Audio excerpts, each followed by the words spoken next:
يحب ربنا ويرضى والشكر له على ما أولى من نعم سابغة وأسدى أحمده حمدا يليق بجلال وجهه الكريم وعزيم سلطانه أشهد أن لا إله إلا الله وحده لا شريك له له الملك وله الحمد يحيي ويميت وهو على كل شيء قدير وأشهد أن محمدا عبده ورسوله وصفيه من خلقه وخليله اللهم صل وسلم وبارك على نبينا محمد صلى الله عليه وعلى آله وأصحابه ومن تبعه بإحسان إلى يوم الدين أما بعد قال الله تعالى في القرآن الكريم أعوذ بالله من الشيطان الرجيم صبغة الله ومن أحسن من الله صبغة ونحن له عابدون قل أتحاجوننا في الله وهو ربنا وربكم ولنا أعمالنا ولكم أعمالكم ونحن له مخلصون.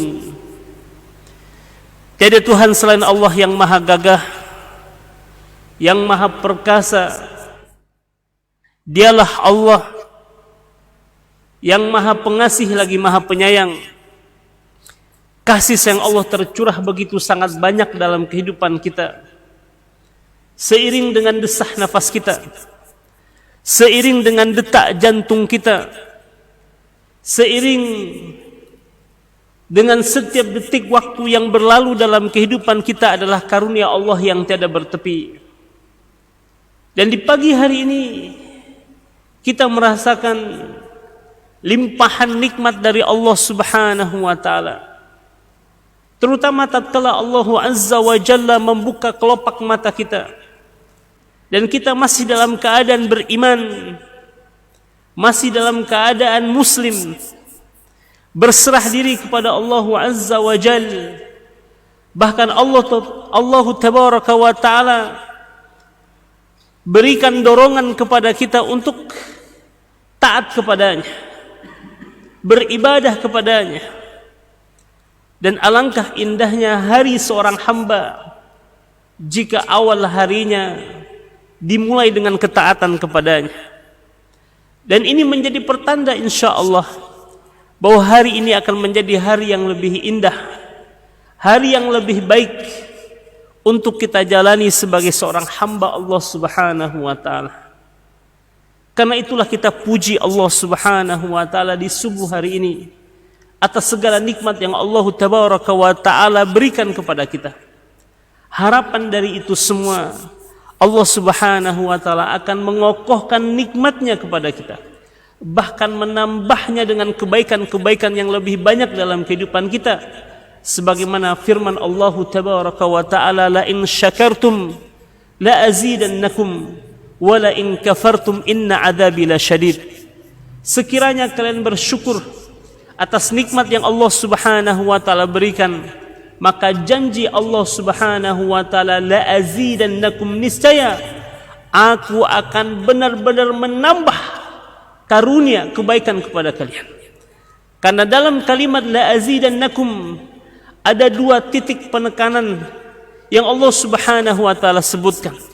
Satu pada huruf lam dan yang kedua pada nun tasydid.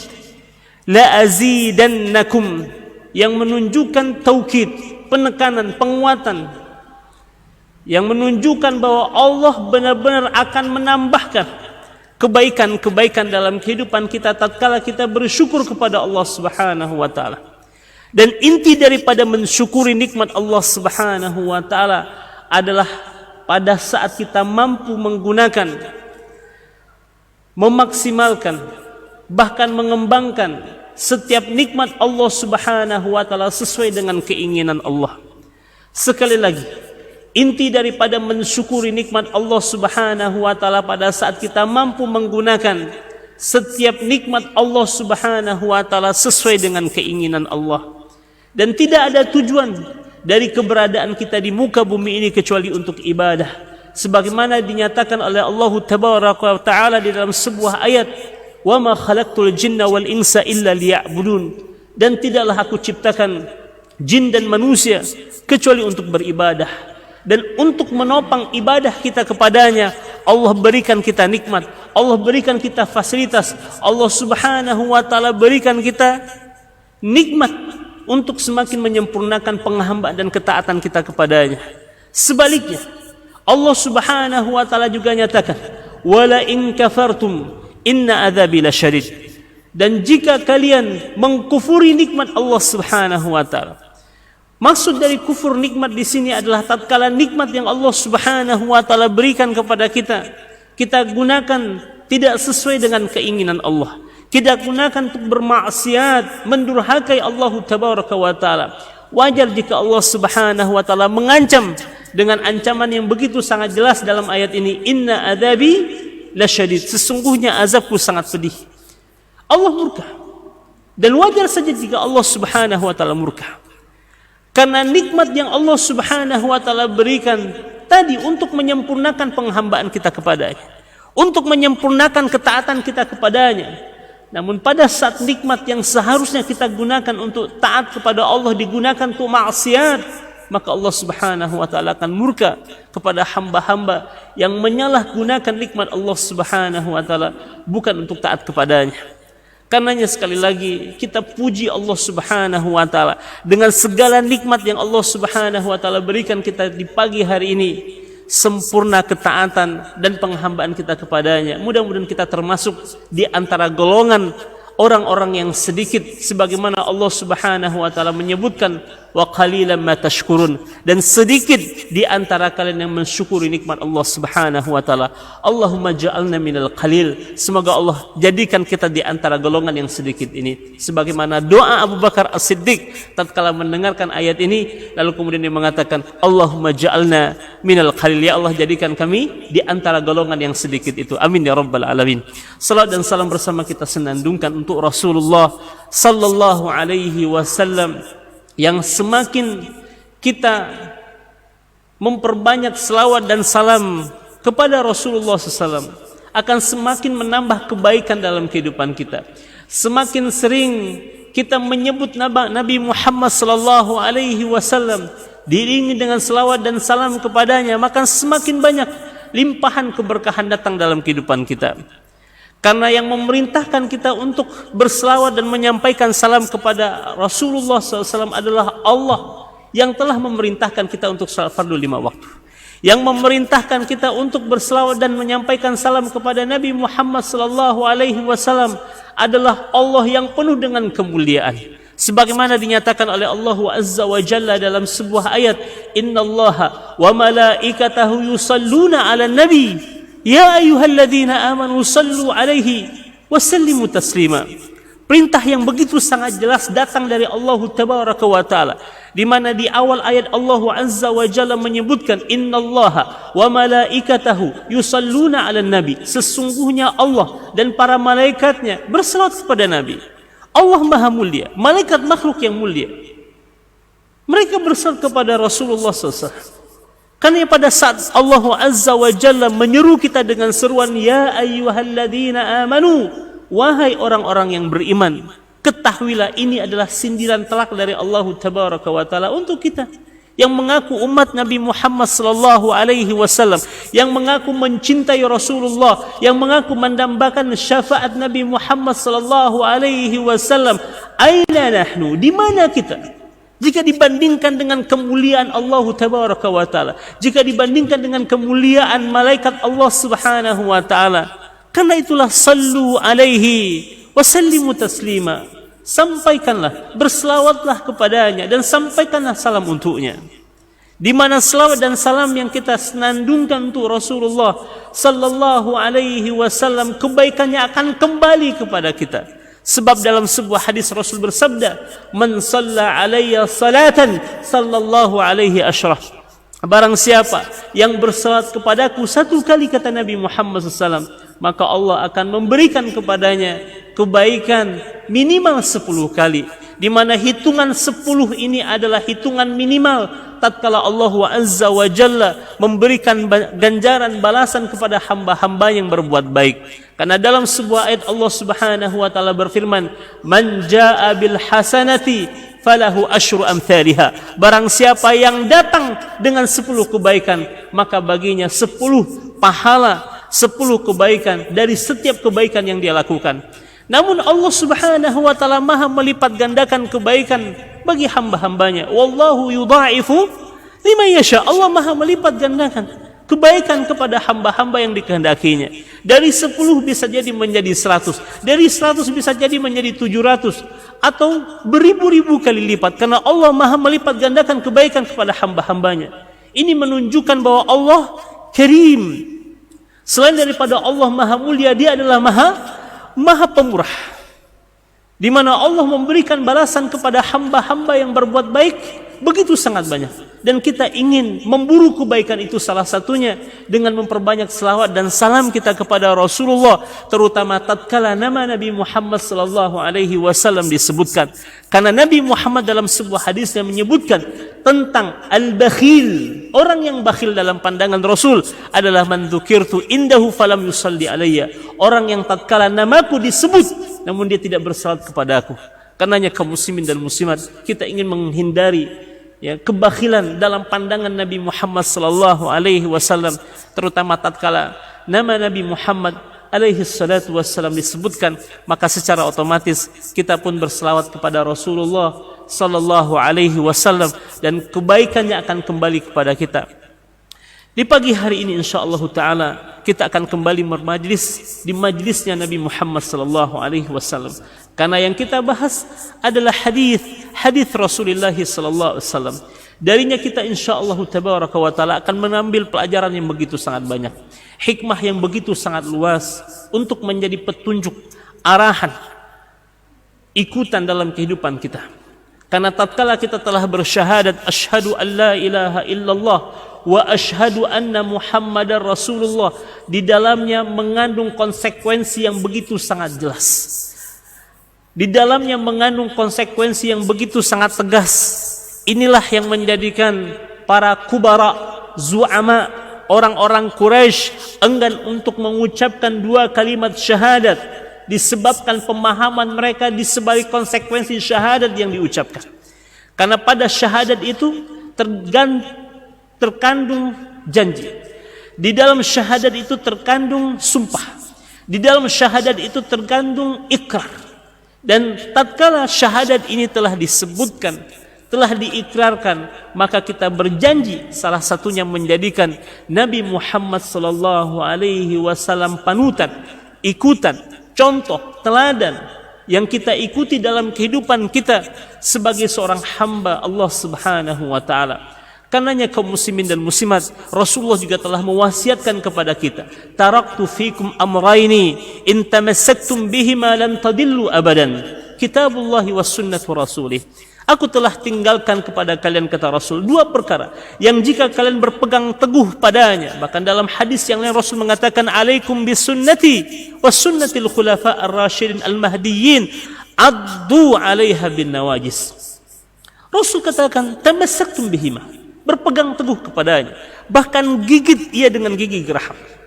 Artinya jangan sampai lepaskan, karena melepaskan Al-Quran wa Sunnah berarti kita sama saja melepaskan nyawa dari jasad kita ini. Ya.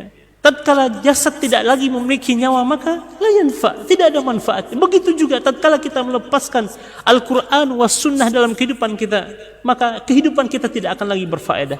Kehidupan kita tidak lagi ada manfaatnya. Kehidupan kita tidak akan lagi ada tujuannya. Karena kita berusaha untuk memegang teguh Al-Quran wa Sunnah dalam kehidupan kita. Sekalipun Nabi Muhammad telah memberikan sebuah sinyal tentang kondisi umat di akhir zaman. Sayati alaikum zamanun as-sabir fihim ala dinihi kal qabid al-jamar. Akan tiba masanya, kata Nabi Muhammad, satu zaman kepada kalian, orang-orang yang sabar dalam menjalankan agamanya, berpegang teguh kepada Al-Quran wal Sunnah, seperti orang yang menggenggam bara api. dipegang panas, dilepaskan, sama saja kita telah melepaskan ruh dari jasad kita ini. Karenanya kita berusaha untuk sabar, istiqamah di atas keimanan, di atas keislaman, di atas Al-Quran wa Sunnah. Ya, sebagaimana sabda Rasulullah SAW, lan tadillu abadan, di mana tatkala kita berpegang teguh pada keduanya, kalian tidak akan tersesat selama-lamanya. Jaminan yang langsung datang dari Allah Subhanahu wa taala, jaminan yang langsung datang dari Rasulullah sallallahu alaihi wasallam, dan Allah la yukhliful mi'ad. Allah tidak pernah melanggar janjinya. Ya, dan dua perkara itu adalah Al-Quran wa Sunnah. Mudah-mudahan kita termasuk di antara hamba-hamba Allah yang diberikan keteguhan hati untuk istiqamah di atas Al-Islam, di atas Al-Quran wa Sunnah.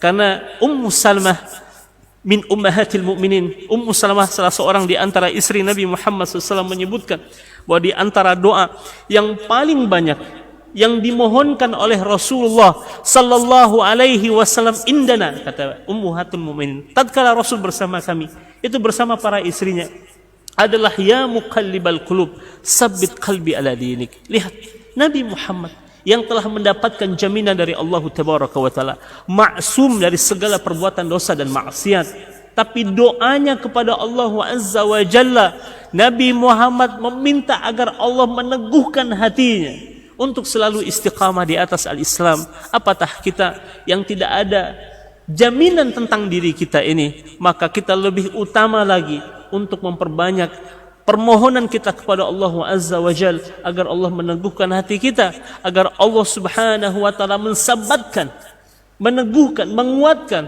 untuk selalu istiqamah di atas al-Islam sampai kapan? Wala tamutunna illa wa antum muslimun. Dan pertemuan kita di subuh hari ini menjadi salah satu sebab, menjadi salah satu wasilah untuk menjaga dan merawat keimanan dan keislaman kita kepada Allah Azza wa Jalla. Dalam pertemuan yang lalu, kaum muslimin dan muslimat, kita telah membahas satu hadis Rasulullah SAW, namun belum rampung untuk kemudian kita tuntaskan, yaitu hadis berkaitan dengan ad-dinu an-nasihah, agama adalah nasihat. Dan kita sudah membahas apa itu maksud dari Nabi Muhammad SAW tentang ad-din, apa itu an-nasihah. Lalu tatkala Rasul SAW menyebutkan ad-din wa an-nasihah, agama itu ada nasihat, para sahabat kemudian bertanya kepada Rasulullah SAW, di mana pertanyaan para sahabat bukan pertanyaan untuk lari dari kewajiban, tapi pertanyaan untuk memahami apa yang disampaikan oleh Rasulullah SAW. Dan Rasul memang sengaja untuk menjadikan pernyataan ini umum agar para sahabat bertanya kepadanya, karena dengan pertanyaan akan semakin memahamkan seseorang terhadap sebuah ilmu, tentang sebuah pemahaman. Bukan pertanyaan seperti hal yang dilakukan oleh Bani Israel kepada Nabi Musa alaihi salam, di mana mereka bertanya kepada Nabi Musa justru untuk ingin lari dari kewajiban yang telah Allah Subhanahu wa taala tetapkan kepada mereka. Tapi beda pertanyaan yang dilontarkan oleh para sahabat kepada Rasul. Pertanyaan mereka justru ingin memahami, untuk menambah kejelasan mereka terkait dengan apa yang disampaikan oleh Rasul. Para sahabat bertanya, liman ya Rasulullah, nasihat itu untuk siapa wahai Nabi?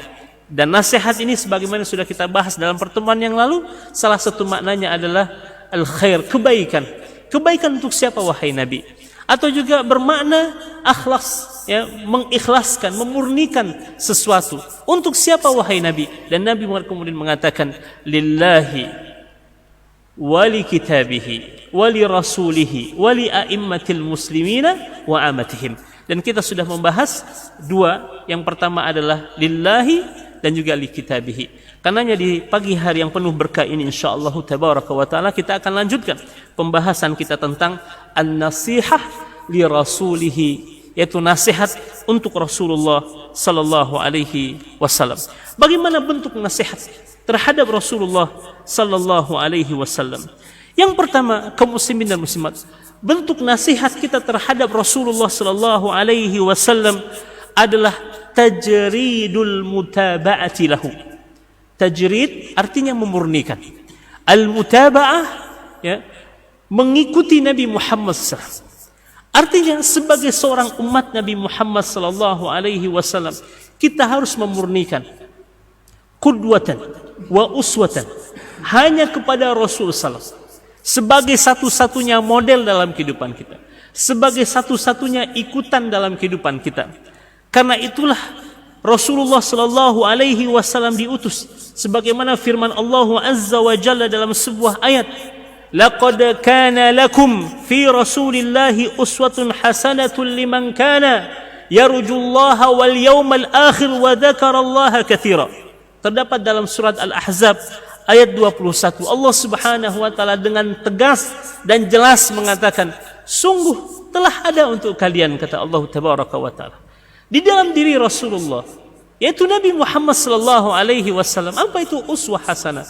Contoh yang baik, model yang baik, panutan yang baik. Bagi siapa? Liman kana yarjullaha wal yawmal akhir. Bagi orang-orang yang berharap akan keridhaan Allah, bagi orang-orang yang berharap akan kebahagiaan di akhir. Karenanya tidak ada jalan bagi kita untuk mendapatkan keridhaan Allah Subhanahu wa taala melainkan menjadikan Nabi Muhammad sallallahu alaihi wasallam satu-satunya contoh dalam kehidupan kita, panutan yang kita ikuti. Lihat bagaimana para sahabat Rasulullah sallallahu alaihi wasallam, generasi salaf, berusaha untuk mengikuti Nabi Muhammad sallallahu alaihi wasallam, bahkan dalam hal-hal yang sederhana dalam pandangan manusia mereka berusaha untuk mengikutinya. Salah satu contohnya dikisahkan beberapa orang sahabat Rasulullah SAW tengah berjalan bersama, hingga di tengah jalan mereka mendapati sebuah pohon yang menghalangi jalan mereka, Bapak Ibu sekalian.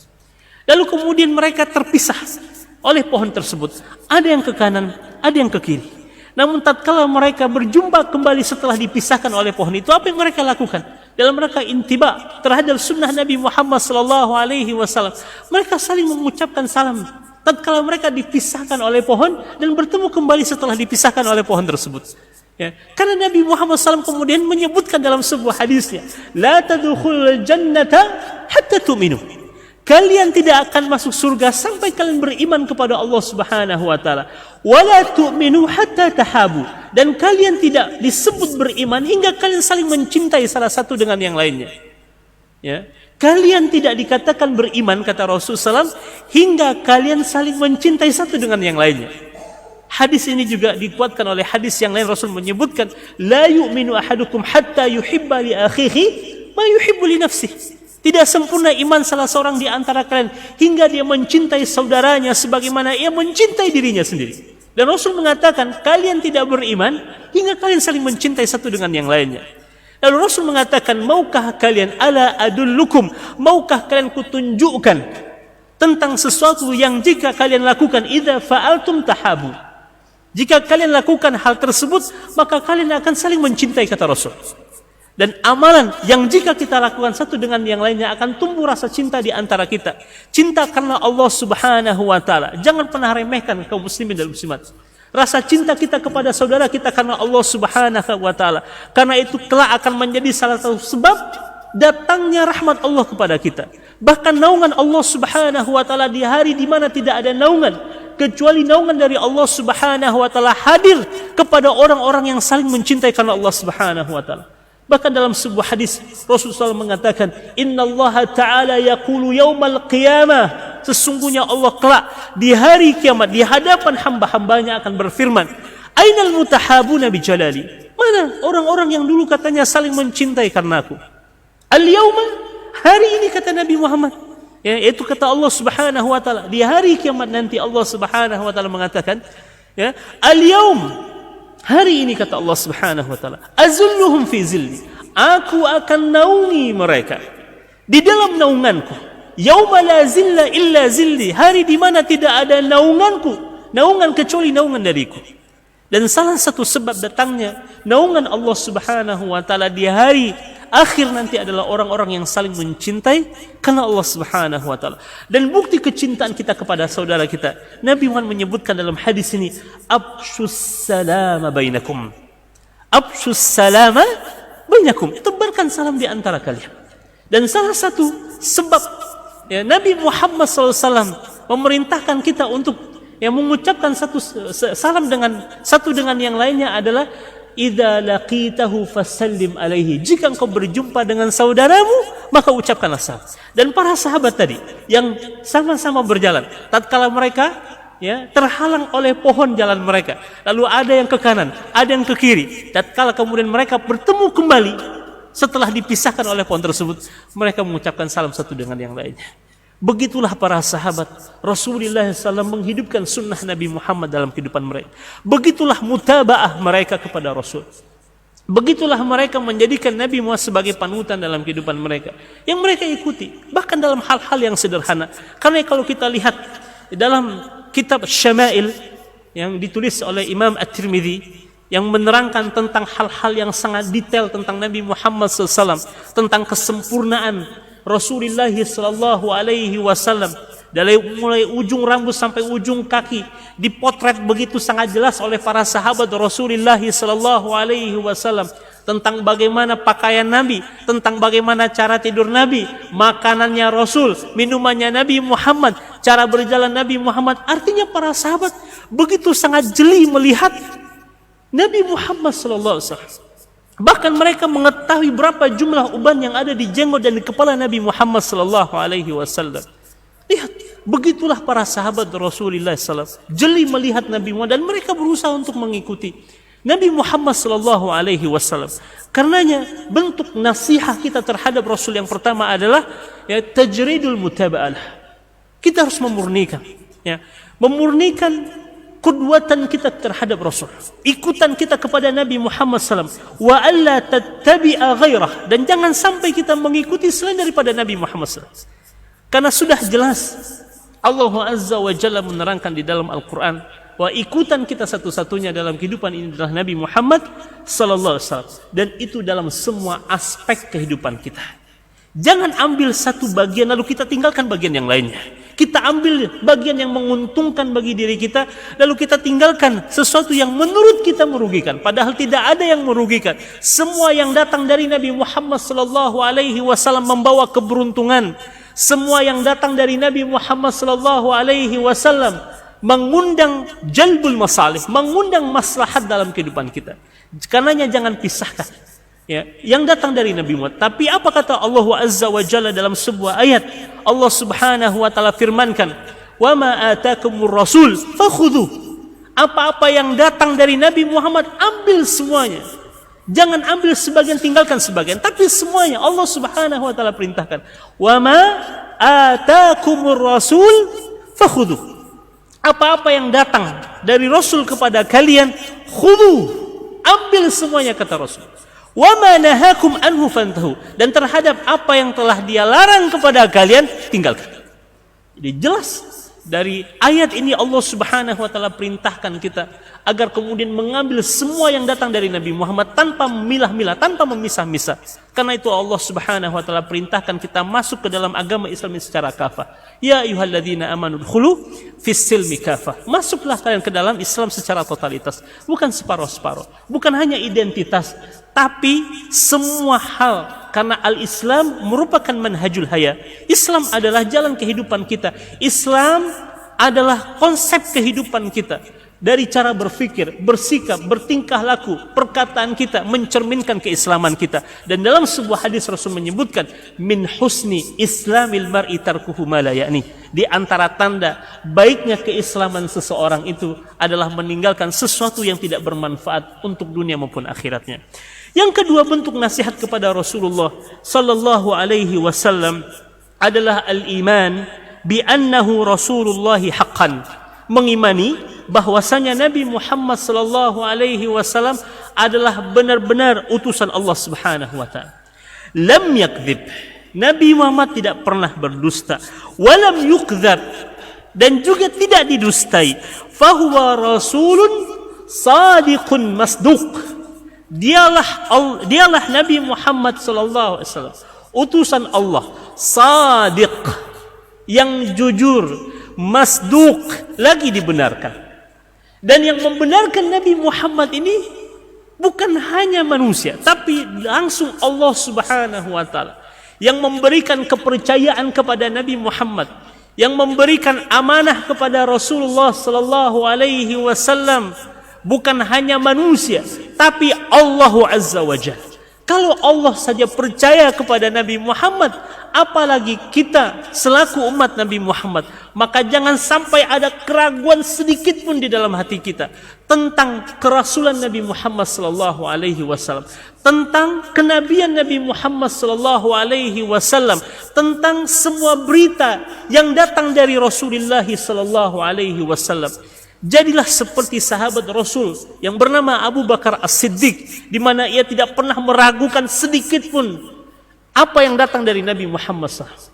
Di saat manusia menyaksikan kabar yang datang dari Nabi Muhammad SAW, Abu Bakar justru kemudian meyakininya dengan keyakinan yang mantap di dalam hatinya. Salah satu contoh pada saat kemudian Nabi Muhammad menceritakan peristiwa Isra dan Mi'raj kepada kaumnya, dan Nabi Muhammad mendapatkan olokan, cemoohan, makian, bahkan mereka mengatakan Rasulullah SAW gila atas berita yang kemudian mereka dapatkan dari Nabi Muhammad SAW. Lalu tatkala mereka konfirmasi, melakukan tabayun kepada Abu Bakar As-Siddiq, kalimat yang indah keluar dari lisan Abu Bakar As-Siddiq, selagi yang mengatakannya adalah Muhammad, maka tidak ada alasan bagiku untuk tidak mempercayainya. Begitulah ya keyakinan Abu Bakar As-Siddiq tentang kerasulan Nabi Muhammad, tentang semua berita yang datang dari Rasulullah sallallahu alaihi wasallam, dan Allah Azza wa Jalla perintahkan kita untuk membenarkan apa yang datang dari Nabi Muhammad sallallahu alaihi wasallam. Apa kata Allah Azza wa Jalla di dalam sebuah ayat? Minal mu'minina rijalun sadaqu. Dari kalangan orang-orang yang beriman ada di antara mereka rijal yang membenarkan, yang meyakini apa yang kemudian datang dari Allah Subhanahu wa taala. Dan mudah-mudahan kita termasuk minas siddiqin, ya.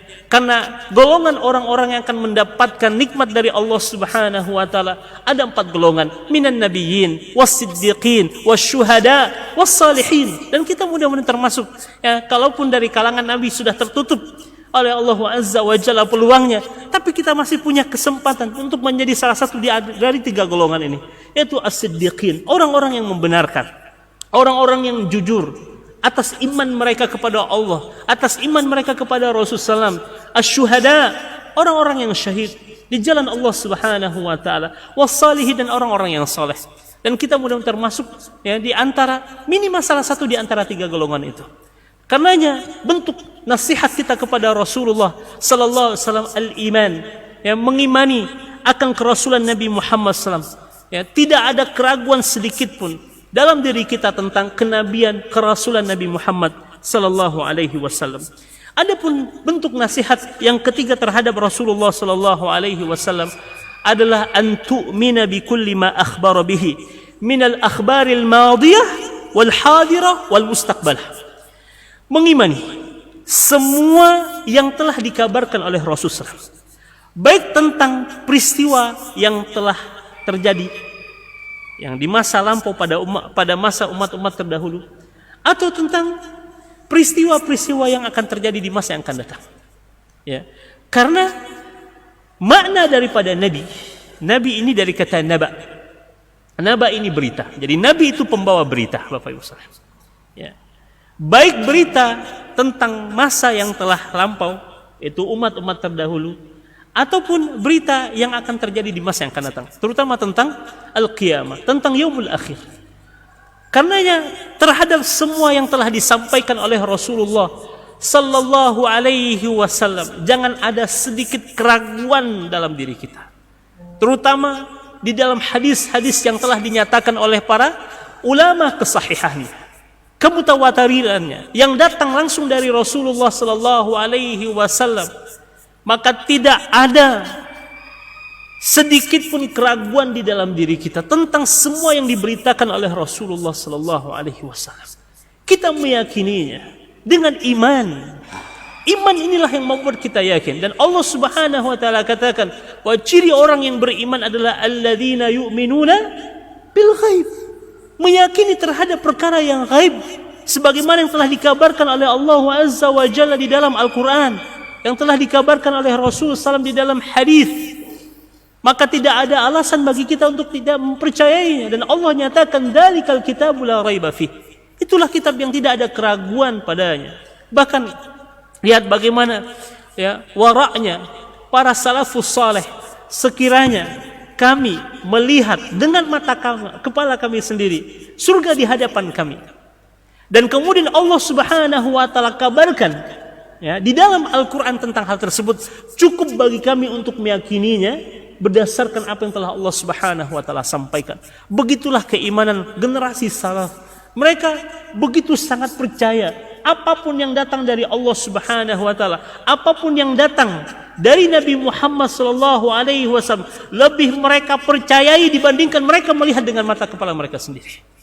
Dan kita berusaha untuk menanamkan iman kita, keyakinan kita kepada Allah, keyakinan kita kepada Rasulullah sallallahu alaihi wasallam seperti imannya para sahabat Nabi Muhammad sallallahu alaihi wasallam.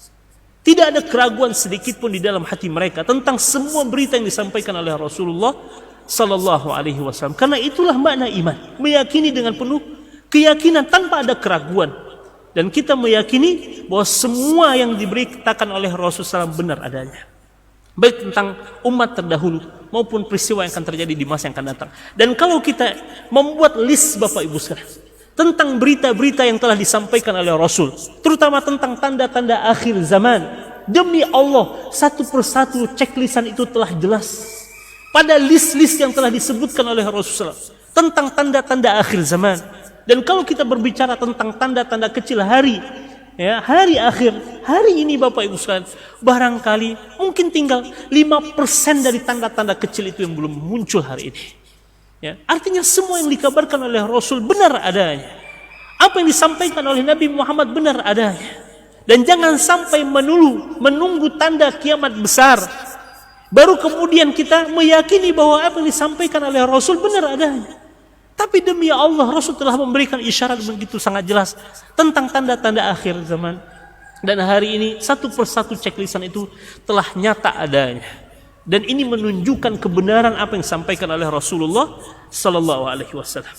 Lalu bentuk nasihat yang keempat kepada Nabi Muhammad sallallahu alaihi wasallam adalah antamtathila amrahu, melaksanakan perintahnya. Ya, melaksanakan perintahnya. Yang kelima, antajtaniba nahyahu, menjauhi larangannya. Kaum muslimin dan muslimat, kehidupan seorang muslim itu sebenarnya sederhana. Sederhana. Tidak sulit Bapak Ibu sekalian.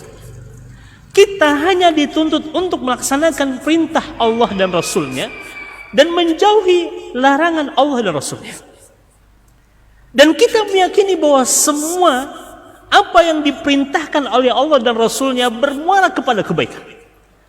Dan semua yang dilarang oleh Allah dan Rasulnya pasti bermuara kepada kebinasaan. Jadi kalau kita ingin menyederhanakan kehidupan kita, sangat sederhana Bapak Ibu sekalian.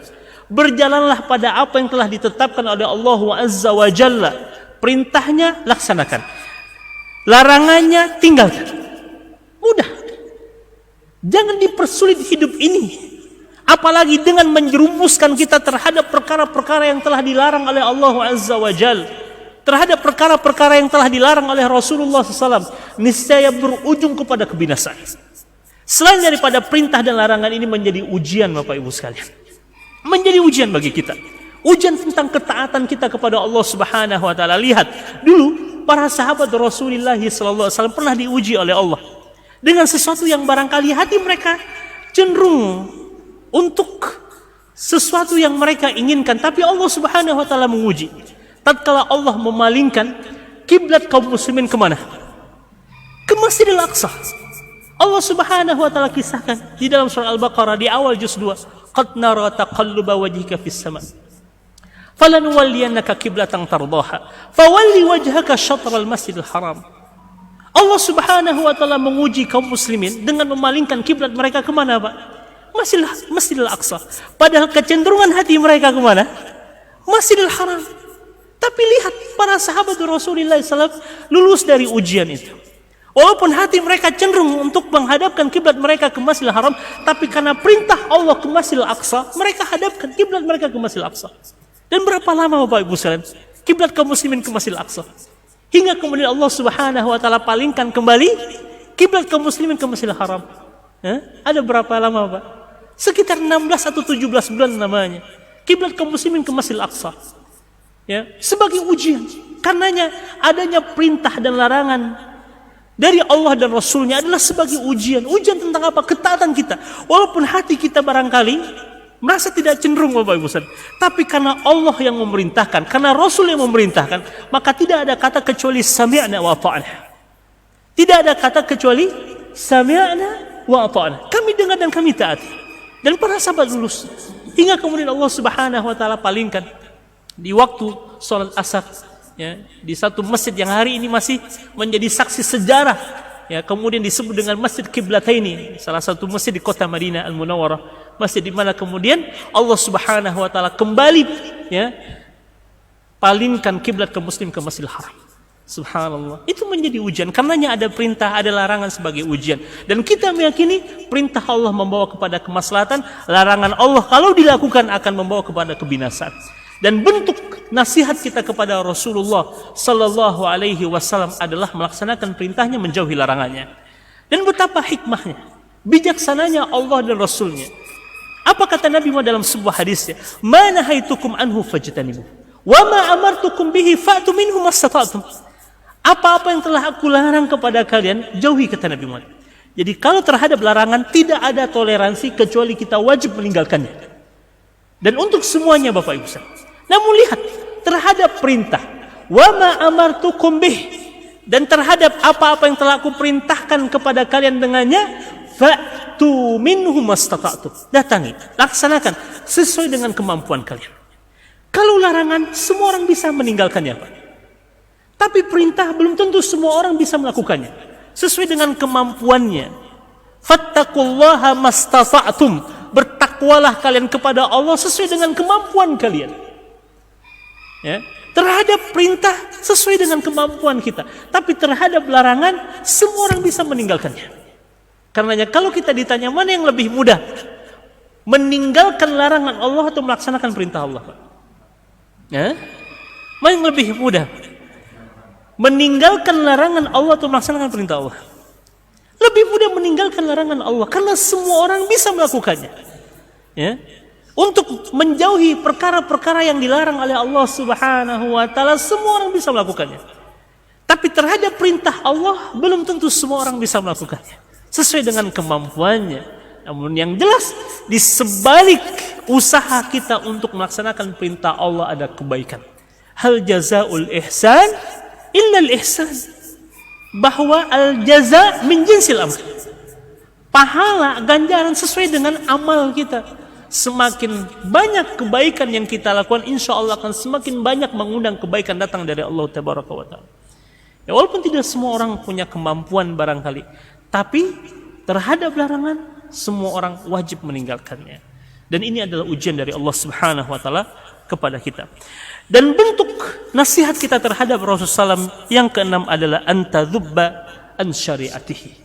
Antadzubba an syariatihi. Apa itu antadzubba? Antadzubba an syariati ini adalah menghormati, memuliakan, ya, membela. Membela apa? Syariat yang datang dari Rasulullah sallallahu alaihi wasallam. Kaum muslimin dan muslimat, hari di mana saat kita ini hidup, di mana fitnah tengah menimpa kaum muslimin. Hari di mana kita hidup saat ini adalah hari di mana kita sedang diuji oleh Allah dengan ujian yang berdasarkan sebuah hadis Nabi Muhammad SAW. Sayati alaikum zamanun alladhi ba'dahu syarru minhu hatta talqaw rabbakum. Dalam hadis riwayat Imam Muslim, Rasul bersabda, ya, akan tiba masanya satu zaman kepada kalian di mana kondisi dari waktu ke waktu akan semakin buruk, kata Rasul, akan semakin susah, akan semakin sulit, ya, hingga kalian akan berjumpa dengan Rabb kalian. Dan itu adalah masa fitnah, masa di mana kaum muslimin diuji oleh Allah, dan ujian ini akan menggerogoti iman, Bapak Ibu sekalian. Ujian ini akan menggerogoti iman. Tusbihur rajulu mu'minan yusbihur rajulu mu'minan wa yumsi kafiran. Pagi hari seorang beriman, bisa jadi sore hari telah menjadi kafir. Aw yumsi mu'minan wa yusbih kafiran. Atau pagi harinya dia beriman, ya, sore harinya beriman, bisa jadi pagi hari telah berubah menjadi kafir. Ujian sedahsyat apa gerangan Bapak Ibu sekalian yang bisa merubah keimanan seseorang, berjarak hanya antara pagi dan petang, petang dan pagi, seseorang bisa berubah imannya. Salah satu sebab berubahnya iman seseorang disebutkan oleh Rasul dalam hadis ini, itu yabi dinahu bi aradin minad dunya. Tatkala dunia menjadi orientasi manusia, meninggalkan syariat Allah Subhanahu wa taala. Karenanya hari di mana saat ini ujian bertubi-tubi datang di tengah-tengah kaum muslimin, maka yang bisa menyelamatkan kita adalah berpegang teguh kepada syariat Allah, memegang syariat Allah, melaksanakan syariat Allah Subhanahu wa taala. Setidaknya sesuai dengan kemampuan kita. Kita mulai dari diri kita, kita mulai dari keluarga kita, masyarakat kita. Ya, kalaupun kita bisa belum mewujudkan di tingkat ya, negara kita, Bapak Ibu sekalian, minimal dari diri kita. Istiqamah di atas syariat Allah Subhanahu wa taala. Syariat yang dibawa oleh Rasulullah SAW, dan itu salah satu bentuk nasihat kita terhadap Rasulullah, itu dengan membela syariat yang datang dari Allah Subhanahu wa taala. Yang ketujuh, kaum muslimin semua, bentuk daripada nasihat kita terhadap Rasulullah SAW adalah an ta'taqida anna ma jaa an Rasulillah sallallahu alaihi wasallam fahuwa kama jaa lillahi ta'ala fi luzumil amal bih. Ya, ini penting nih. Karena ada di antara umat Islam memisahkan antara Al-Qur'an was sunnah. Ya, memisahkan antara Al-Qur'an was sunnah, padahal ia salah satu wujud daripada keimanan kita kepada Rasulullah SAW, meyakini bahwa apa yang datang dari Nabi Muhammad sallallahu alaihi wasallam ya sama seperti yang datang dari Allah Subhanahu wa taala. Mengapa? Karena yang datang dari Nabi Muhammad itu hakikatnya datang dari siapa, Pak? Allah Subhanahu wa taala. Bahkan Allah Subhanahu wa taala menjamin dalam surat Thaha, "Wa ma yantiqu 'anil hawa in huwa illa wahyu yuha." Dan tidaklah Muhammad itu berbicara berdasarkan hawa. Hawa itu apa? Keinginannya, kecenderungan hatinya. Ya, jadi Nabi Muhammad tidak berbicara berdasarkan keinginannya, melainkan ya, wahyu yang diwahyukan kepadanya. Pernah satu ketika datang kepadanya seorang Arab Badui, bertanya kepada Rasulullah SAW dengan pertanyaan yang barangkali juga menggelitik pikiran kita, Bapak Ibu sekalian. Apa kata orang Arab Badui ini? Ya Muhammad, aqaribun rabbuna fanunaji, am ba'idun fanunadih. Wahai Muhammad, ini orang Arab Badui memang ya biasanya dia memanggil orang dengan namanya, Bapak Ibu sekalian. Ya, mungkin terkesan kurang sopan, tapi begitulah tabiat orang Arab Badui, ya, orang berasal dari pedalaman, Bapak Ibu sekalian. Ya Muhammad, apakah Rabb kita itu dekat sehingga cukup bagi kita berdoa dengan suara yang lirih, ataukah Allah itu jauh sehingga kita harus memanggilnya? Nabi Muhammad pada saat ditanya dengan pertanyaan ini, untuk beberapa saat terdiam, Bapak Ibu. Bukan karena Nabi Muhammad tidak mengetahui jawabannya, tapi karena Allah Subhanahu wa taala belum memberitahukan tentang hal ini kepadanya. Padahal kalau Rasul mau menjawab, Rasul bisa menjawab. Tapi lihat bagaimana Nabi Muhammad sallallahu alaihi wasallam selalu ingin mendapatkan petunjuk dari Allah. Nabi Muhammad terdiam ketika ditanya oleh orang Badui tentang hal ini. Aqaribun rabbuna fanunaji am ba'idun fanunadih. Hingga kemudian Nabi Muhammad turun kepadanya sebuah ayat di dalam surah Al-Baqarah, dan ayat ini menjadi rentetan dari ya ayat-ayat yang bercerita tentang ya, puasa di bulan Ramadan. Apa kata Allah Tabaraka wa taala? Wa idza sa'alaka ibadi anni fa inni qarib ujibu da'watad da'i idza da'ani falyastajibu li wal yu'minu bi la'allahum yarshudun. Rasul baru menjawab pertanyaan orang Badui ini tatkala Allah Azza wa Jalla menurunkan ayat ini. Ini menunjukkan bahwa apa yang disampaikan oleh Rasul, apa yang keluar dari lisan Nabi Muhammad, semuanya dalam bimbingan wahyu. Karenanya keyakinan kita terhadap apa yang datang dari Rasulullah sallallahu alaihi wasallam kama huwa jaa anillahi taala, sebagaimana yang juga datang dari Allah Subhanahu wa taala. Karena Nabi Muhammad tidaklah dia berbicara, bersikap, bertingkah laku melainkan berdasarkan bimbingan wahyu dari Allah Subhanahu wa taala. Jadi jangan pernah kemudian kita ya memisah-misahkan ini dari Allah, ini dari Rasul. Maka ya Rasul untuk ya kesekian Allah dulu dahulukan, tidak, karena kehadiran as-sunnah ini salah satu manzilah kedudukan as-sunnah adalah untuk menjelaskan apa yang ada di dalam Al-Quran. Karena sifat Al-Quran Ya, ijmal berbicara tentang sesuatu yang bersifat umum dan penjelasannya ada di dalam as-sunnah. Karenanya Al-Quran wa sunnah menjadi sesuatu yang tidak bisa dipisahkan kaum muslimin. Karena keyakinan kita terhadap as-sunnah ya sama seperti keyakinan kita terhadap Al-Quranul Karim. Li'anna ma sabata fi sunnah fahuwa kalladzi jaa fil Quran. Karena apa-apa yang ditetapkan di dalam as-sunnah itu sama seperti halnya yang kemudian ditetapkan di dalam Al-Quranul Karim. Jika bertentangan, maka perlu kita pertanyakan riwayatnya Bapak Ibu sekalian. Ini sahih atau tidak? Jangan-jangan ini palsu. Karena pasti akan selalu senada antara apa yang disampaikan oleh Allah Azza wa Jal dengan apa yang disampaikan oleh Rasulullah SAW di dalam sunnahnya. Ya, tidak ada yang bertentangan. Kalau ada yang bertentangan, berarti perlu kita persoalkan, perlu kita pertanyakan, ini riwayat betul atau tidak. Bisa jadi apa yang kemudian disampaikan itu adalah hadis maudhu. Karena banyak hari ini Bapak Ibu sekalian orang untuk membenarkan apa yang disampaikannya, membenarkan apa yang kemudian diyakininya, mengatasnamakan atas nama Rasul SAW. Dan Rasul sudah memberikan sebuah peringatan yang sangat jelas. Man kadzdzaba alayya mu'tamidan, barang siapa yang berdusta atas namaku secara sengaja, falyatabawwa maq'adahu minan nar, maka kelak tempatnya ada di neraka, kata Rasul. Kita hati-hati juga ya tatkala kita menyampaikan qala Rasul SAW, harus kita teliti dulu Bapak Ustaz. Jangan-jangan itu merupakan hadis palsu ya. Sedangkan hadis dhaif saja kita perlu berhati-hati, apalagi hadis-hadis palsu. Jangan sampai kita mengatasnamakan Nabi Muhammad padahal belum jelas apakah itu benar sumbernya dari Rasul SAW. Tapi yang jelas segala sesuatu yang ada di dalam Al-Quran pasti senada dengan apa yang disampaikan oleh Rasulullah sallallahu alaihi wasallam. Dan Allah menjamin, ya ayyuhalladzina amanu atiullaha wa atiur rasul. Wahai orang-orang yang beriman, taatlah kalian kepada Allah dan taatlah kalian kepada Rasul. Jadi ya sama Bapak Ibu sekalian. Karena tadi apa yang datang dari Rasul adalah yang datang dari Allah Subhanahu wa taala.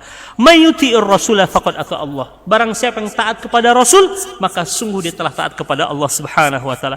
Wa ma atakumur rasul fakhudhuhu wa ma nahakum anhu fantahu. Apa-apa yang datang dari Rasul SAW kepada kalian, ambil semuanya. Dan terhadap apa yang telah dia larang kepada kalian, maka jauhilah, kata Allah Subhanahu wa taala.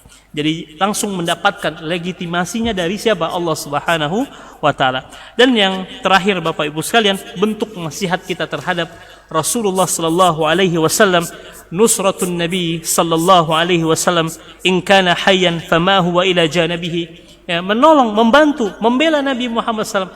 Jika dia masih hidup, ya kita membersamainya, berada di sampingnya. Lihat bagaimana para sahabat Rasulullah SAW membela Nabi Muhammad. Pak, mereka serahkan jiwa mereka, raga mereka untuk membela Nabi Muhammad SAW. Dikisahkan tentang seorang sahabat bernama Khubayb bin Adi. Tatkala ia digantung oleh orang-orang Quraisy di tiang gantungan, karena dia tertangkap pasca perang Badar, Rasul mengutus beberapa orang sahabat untuk menjalankan misi intelijen, untuk mengetahui kondisi orang-orang Quraisy pasca kekalahan mereka di perang Badar. Qaddarallah, Allah berkehendak Khubayb bin Adi yang diutus oleh Rasul tertangkap. Ya, di saat orang-orang Quraisy sedang amarah, dendam yang begitu sangat ya besar di dalam hati mereka, menjadikan Khubayb bin Adi yang tertangkap ini sebagai apa? Sebagai bulan-bulanan untuk melampiaskan kemarahan mereka.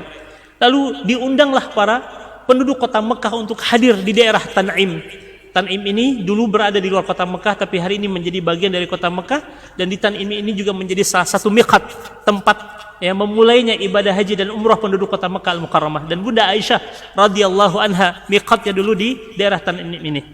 Diundanglah orang-orang Quraisy kemana? Ke Tan'im. Untuk apa? Melihat eksekusi mati terhadap Khubayb bin Adi. Telah disiapkan tiang gantungan Bapak Ibu sekalian. Ketika Khubayb akan digantung, Khubayb meminta kepada orang-orang Quraisy agar diberikan kesempatan ya, untuk sholat 2 rakaat. Ya, keinginan terakhir dia sebelum meninggal dunia, sebelum syahid adalah sholat 2 rakaat. Setelah itu kemudian dia digantung, ya, di tiang gantungan, disayat dengan pedang, ditusuk dengan tombak, ditembak dengan anak panah, darah bercucuran dari tubuhnya, lalu ditawarkan kepadanya sebuah tawaran. Yang jika Khubayb bin Adi mengiyakan tawaran itu, maka dia akan dibebaskan dari siksaan itu. Tawarannya apa Bapak Ibu sekalian? Atuhibbu Muhammadan makanak wa anta naj.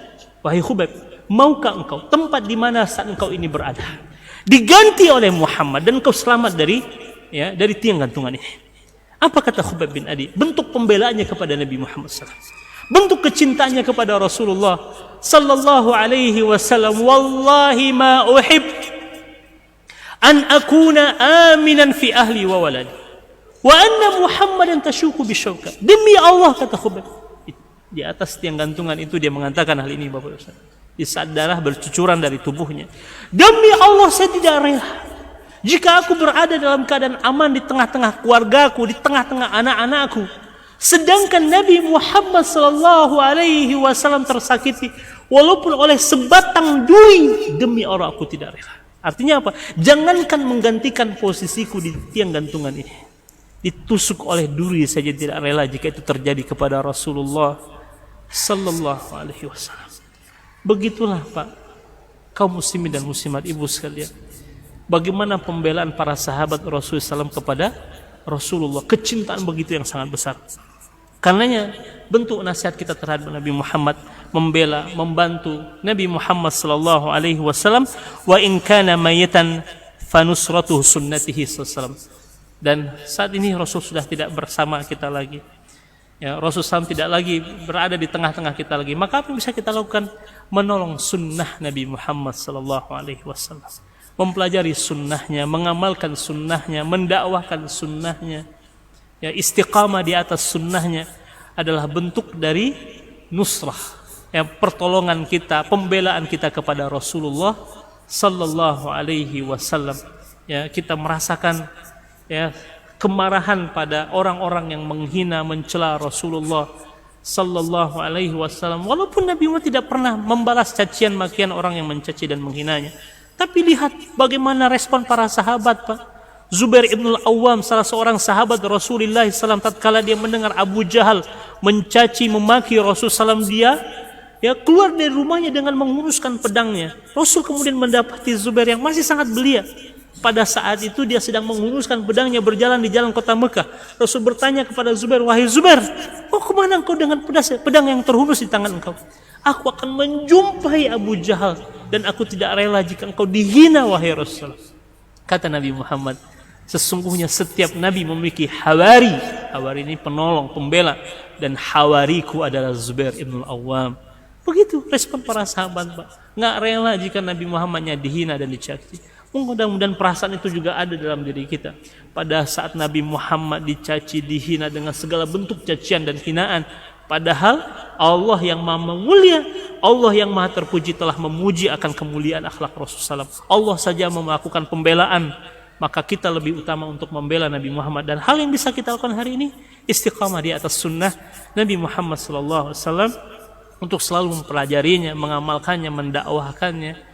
Ya, mudah-mudahan kita termasuk di antara orang-orang yang benar-benar tulus mencintai Rasulullah sallallahu alaihi wasallam. Dan kecintaan inilah yang kelak akan mengantarkan kita untuk kembali bisa duduk di majlisnya Nabi Muhammad sallallahu alaihi wasallam. Karena dalam sebuah hadis Rasul bersabda, "Man ahya sunnati faqad ahabbani wa man ahabbani kana ma'i fil jannah." Barang siapa yang menghidupkan sunnahku, sungguh ia telah mencintaiku, dan barang siapa yang mencintaiku, maka ia akan bersamaku di mana? Di surga Allah Subhanahu wa taala. Mudah-mudahan Allah selalu menganugerahkan kepada kita hubbu Rasulillah sallallahu alaihi wasallam, cinta kepada Nabi Muhammad, Pak. Yang terakhir, pada saat ada seorang sahabat datang kepada Rasul, dia bertanya dengan pertanyaan yang juga barangkali menggelitik pikiran kita. Apa katanya, Pak? Mata sa' ya Rasulullah, mata sa', wahai Rasul, kapan terjadinya hari kiamat? Ya. Lalu Nabi Muhammad bukannya menjawab pertanyaan sahabat ini, tapi justru balik bertanya kepada sahabat ini, ma'adattalah, apa yang sudah engkau siapkan untuk hari kiamat itu? Jadi pertanyaan kapan bukan menjadi pertanyaan penting. Yang penting adalah persiapan kita menuju hari kiamat itu. Lalu jawabannya sederhana, Bapak Ibu sekalian. Jawaban dari sahabat ini adalah hubbullahi wa rasulih, cinta kepada Allah, cinta kepada Rasul. Ya. Dalam rangka persiapan untuk menuju hari kiamat adalah apa? Cinta kepada Allah dan cinta kepada Rasulnya. Ya, tentu dengan konsekuensi cinta, mengikutinya, mentaatinya. Dan Nabi Muhammad mengatakan, anta ma'aman ahbabta, engkau kelak akan bersama orang yang kau cintai. Mudah-mudahan kita juga akan membersamai Rasulullah sallallahu alaihi wasallam di yaumil akhir nanti, terutama di surga Allah Subhanahu wa taala. Amin ya rabbal alamin.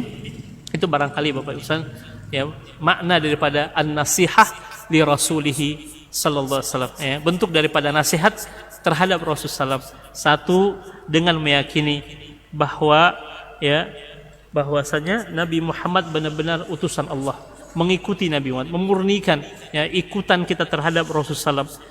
Juga meyakini, mengimani semua yang datang dari Rasulullah SAW, semua yang dikabarkan oleh Rasul tanpa ada keraguan ya sedikit pun di dalam hati kita.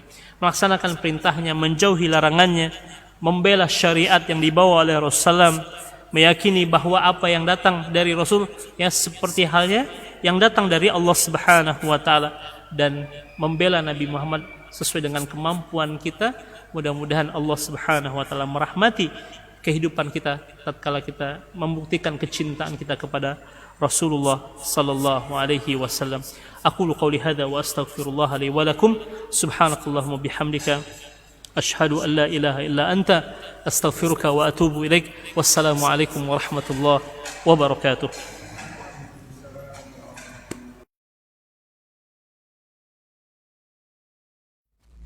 Jadi kalau Umar ini subhanallah, yang diinginkannya itu generasi-generasi luar biasa, orang-orang hebat.